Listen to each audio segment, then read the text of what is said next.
Non, moi je pense, d'ailleurs je ne veux même pas essayer, par exemple par rapport à Trump, tout ce qui a été discuté, de faire de la psychologie, d'essayer de rentrer dans sa tête, parce que je pense que même ses conseillers à minuit, certains de ses conseillers étaient surpris de la déclaration qu'il a faite à minuit. Donc si ses propres conseillers proches ne savent pas exactement, je pense que ça sert à rien. On a une dépendance stratégique par rapport à Trump et aux États-Unis.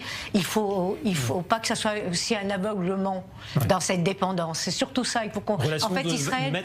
Non, je pense qu'il faut être conscient. On est dépendant stratégique. On a besoin de sa force de dissuasion. On a besoin. C'est un allié très important. Il ne faut pas perdre cet allié actuellement, mais il ne faut pas être aveuglé. Et donc, il faut regarder beaucoup plus loin. Et je pense aujourd'hui, Israël doit travailler énormément sur tout le plan de la diplomatie, c'est-à-dire au plus possible d'alliés. On a une possibilité peut-être de faire maintenant.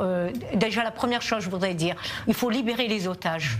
On est en train de parler maintenant de l'Iran, mais il y a aussi Gaza. Fronts, et donc il faut absolument faire un accord maintenant avec Gaza. Un accord de demander d'abord 80% des Israéliens aujourd'hui disent que c'est la priorité. Aujourd'hui, on ne parle pas de l'Iran, on parle surtout aussi de libérer tous les otages d'un coup, donc de faire vraiment des accords. Donc ça, c'est la première chose. Donc de régler aussi cette partie-là par rapport au Hamas.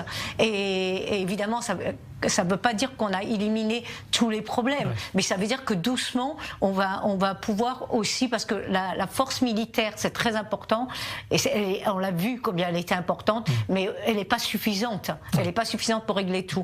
Donc il faut, et l'Arabie saoudite, maintenant, faire un accord. Il faut voir avec la Syrie aussi des possibles accords. Enfin, encore une fois, on est toujours très, comment dire, dans l'expectative quand on parle d'accords avec la Syrie ou d'autres. Mais il faut se rappeler que quand on a fait les accords d'Abraham, 10 ans avant, ça paraissait quelque chose d'impossible. Vous avez l'espoir que ça fasse avancer quelque part la paix? Je pense que c'est pas une question d'espoir.